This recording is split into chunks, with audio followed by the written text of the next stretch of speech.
Hi, welcome to our channel. The hour when time forgot to move, a liminal, dreamlike sleep story. No one noticed the exact moment it happened. There was no signal, no sound fading out, no clock stopping mid-second. Time did not break. It did not shatter or collapse. It simply loosened, as if it had grown tired of holding itself so tightly together.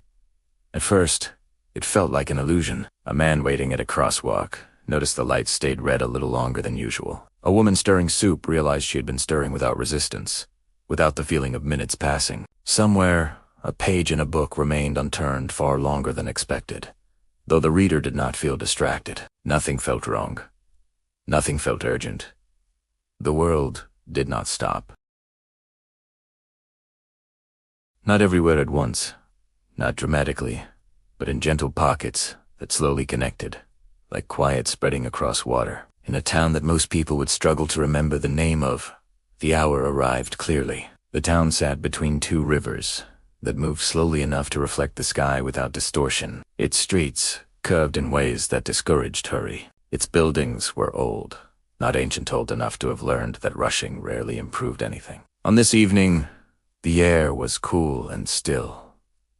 Not cold, not heavy, just settled. A man named Jonah stood at the bus stop near the town square, his coat buttoned, his hands resting loosely at his sides. The bus was late, or early, or exactly on time. Jonah could not tell. He checked his watch. The second hand moved. The minute hand did not. He tilted his wrist slightly, watching more carefully. The watch was working. The second hand completed its circle again, steady and reliable. Still, the minute hand remained exactly where it was. Jonah felt no panic. That was the strangest part. He waited, expecting concern to arrive. It didn't. Instead, a soft sense of acceptance settled in his chest, like something familiar returning after a long absence. Around him, the town existed quietly. Streetlights glowed with steady warmth, their light pooling gently onto the pavement. Windows held a soft amber glow, revealing people inside moving slowly, deliberately, as though each action had been given permission to take its time. The bus stop clock ticked once, then did not tick again. Jonah looked up.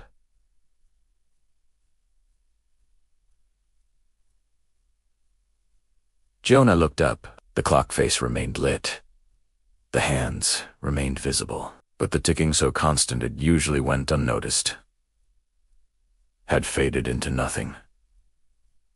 He exhaled. The air felt kind.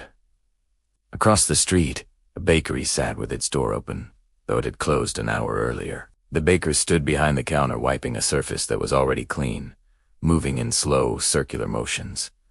Floured dust rested undisturbed on a shelf. She noticed Jonah watching and gave him a small nod. Neither of them spoke. There was no reason to. Somewhere deeper in town, a church bell prepared to ring the hour. It did not. The mechanism inside remained still, not broken, not stuck, simply resting, as though it had been asked politely to wait. This was the hour when time forgot to move. Inside houses, people paused mid-motion without realizing it. A spoon hovered briefly above a mug. A pen rested against paper without pressing down. Fingers stayed laced together longer than expected. No one felt interrupted, Tay felt held. In a small apartment above the bakery, a woman named Mira sat on the edge of her bed, tying her shoes. Or perhaps she had finished tying them and simply remained there, hands resting on her knees. She could not remember starting. She could not remember finishing. She only knew she felt calm. Her alarm clock glowed beside her, unchanged. The numbers did not flicker. The colon between the digits stayed lit. The time did not advance. Mira did not feel late. She did not feel early. She felt exactly where she was meant to be. Outside, the rivers reflected the sky so clearly it was difficult to tell where water ended and air began. The surface barely moved. Leaves rested on top without drifting away. In the distance, a train slowed not because of a signal, but because the tracks themselves seemed to invite gentler motion. The conductor leaned back in his seat, unaware that his foot had eased off the pedal. Across the world, in places far removed from this town, similar moments unfolded. In a city where nights were usually restless, A traffic jam dissolved without frustration. Cars remained still, engines idling softly, drivers gazing forward without irritation. In a forest, wind paused between branches. Birds shifted but did not call. The space between sounds widened until silence felt intentional. In a hospital room, a patient slept without dreaming. Machines continued their work quietly, their rhythms steady. Nurses moved with calm precision, unhurried yet attentive. Time did not abandon responsibility. It simply stopped insisting. Back at the bus stop, Jonah sat on the bench and leaned back, stretching his legs out in front of him. Snow had begun to fall, not heavily, not dramatically but softly, each flake drifting as if uncertain whether it needed to arrive yet. The snow did not accumulate quickly. It waited. Jonah watched a single flake land on his sleeve and remain there, unmelted, unhurried. He felt no urge to brush it away. The world felt balanced, like something heavy had been set down carefully. In the town square, the fountain remained off. The water still rested inside its basin. The surface was perfectly smooth, reflecting the streetlights in elongated shapes. Not even a ripple disturbed it. Children who should have been restless sat quietly, absorbed in nothing in particular. Pets curled into themselves and slept deeply. Conversations trailed off naturally, not because they had ended, but because words felt optional. This hour was not dramatic. It did not feel supernatural. It felt overdue. Time, usually so precise and demanding, seemed to have misplaced its urgency. It continued existing but without pushing forward. Clocks remained lit. Schedules remained written, but the space between moments expanded, stretching wide enough for rest to exist inside it. Jonah eventually stood and walked home. His steps left shallow impressions on the pavement, which faded more slowly than usual. He moved without counting distance, without thinking of arrival. When he reached his door, he paused, hand on the handle, listening. There was nothing to hear, and everything to feel. Inside, his apartment greeted him with familiar stillness. He placed his coat down carefully, noticing how quiet the fabric was. He sat on the couch without turning on a light. The room glowed faintly from outside. He checked his watch again. The second hand moved. The minute hand still had not.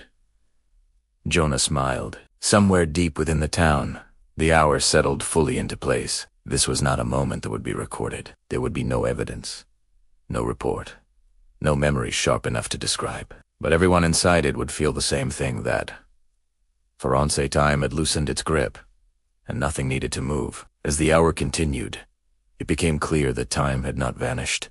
It was still present. It simply no longer insisted on being noticed. The world rested inside a widened moment, as though the usual pressure to advance had been gently released. Seconds still passed, but they passed without stacking themselves into urgency. They drifted instead, spreading out until they became something people could breathe inside. In Jonah's apartment, the air felt unusually still, not stale, but settled. The faint glow from the streetlight outside softened the edges of the room. Shadows existed, but they did not stretch or shrink. They held their shapes patiently. Jonah sat with his hands resting on his knees, feeling the weight of his body against the couch cushions. He noticed how clearly he could sense himself, his breathing, the quiet rhythm of his pulse, the warmth of the room. Normally, these things existed beneath layers of thought. Tonight, they were enough. He leaned his head back and closed his eyes, not to sleep, just to rest inside the pause. Elsewhere in the town, Mira still sat on the edge of her bed. Her shoes remained tied. Her jacket lay folded neatly beside her, untouched. She felt no urge to stand, no concern that she was delaying something. Her window was open slightly, allowing cool air to drift in. It carried no sound, only the faint suggestion of distance. She inhaled slowly. For the first time in a long while, she did not feel behind. In the bakery below, the baker finally set her cloth down on the counter and rested both hands flat against the wood. The surface felt smooth beneath her palms. She had wiped this counter hundreds of times before, but tonight she noticed the grain, the tiny imperfections, the warmth still held from the day's baking. She smiled softly. Nothing needed improvement. Outside, the rivers remained nearly motionless. Reflections of light hovered on their surfaces without distortion. A leaf drifted slowly downstream, then stopped, resting against the edge of the bank, as though it had reached its destination. Across the town square, the church bell stayed silent. Inside its tower, the metal rested without tension. The mechanism that usually pulled it into motion remained warm, awake, but unengaged. The bell was not broken. It was listening. As the hour deepened, the pause became more complete. People across the world experienced it in different ways. In a distant city, a woman riding an elevator noticed the floor numbers no longer changed. The doors remained closed, the space comfortable.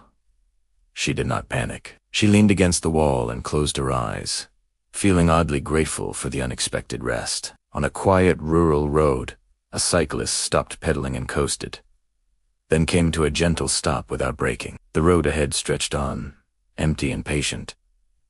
The sky felt wide. In a classroom where someone had stayed late grading papers, the clock above the chalkboard stopped advancing. The teacher set the pen down and rested their hands on the desk, feeling their shoulders drop. The hour was doing something subtle. It was reminding people what it felt like to exist without measuring themselves against the next moment. By Kinjonastown, snow began to fall again, lighter than before. Each flake drifted downward with careful spacing, as though they had agreed not to interrupt one another. The snow did not hurry to settle. It hovered, then landed gently, remaining exactly where it fell. Footsteps across the pavement sounded softer than usual, as if the ground had learned how to absorb sound more kindly. In one house, a child woke briefly and sat up in bed. The room felt safe, complete. The child lay back down without calling for anyone and returned to sleep. In another, an elderly man sat by his window watching the snow, his hands folded in his lap. He could not remember the last time he had felt so unburdened by time. He felt